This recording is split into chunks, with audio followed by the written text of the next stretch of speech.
Hello guys, তো আশা করি তোমরা সবাই নিশ্চয়ই ভালো আছো। তো আজও আমি একটা ছোট্ট মিনি ব্লগ নিয়ে আপলোড চলে এসেছি। তো আজকে আমার কলেজে ছিল এক্সাম, যেহেতু কলেজে এক্সামটা 2টোর দিকে ছিল, তো তখন বুঝতেই পারছো কী পরিমাণে রোদ্দুর থাকে। তো আমরা স্টেশনে নেমে পড়েছি। আর তোমরা নিশ্চয়ই ভাবছো যে আমি রেল লাইনের মধ্যে কী করছি। অ্যাকচুয়ালি আমাদের রাস্তা করে গেলে অনেকটা দেরি হয়ে যায়, তো ওই জন্য রেল লাইনটা পার হয়ে যায়, যেহেতু সুবিধা হয় আমাদের। রেল লাইনটা পার করার পরেই দেখি রাস্তায় কী পরিমাণে ভিড় দেখতে পাচ্ছ তোমরা।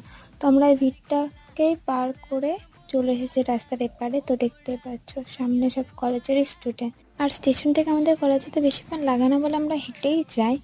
তো আমরা ফাইনালি কলেজে চলেও এসেছি, দেখতেই পারছো এদিকে কাজ চলছে কলেজেই।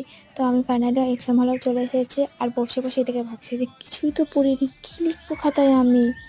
তো তাই একটু ভিডিওই করে নিলাম। তো যাই হোক, এক্সামটা কিন্তু ভালোই হয়েছিল। তো আজকের ব্লগটা এই পর্যন্তই। আর ভালো লাগলে অবশ্যই কমেন্টে জানাবে আর সাবস্ক্রাইব করে দেবো অবশ্যই।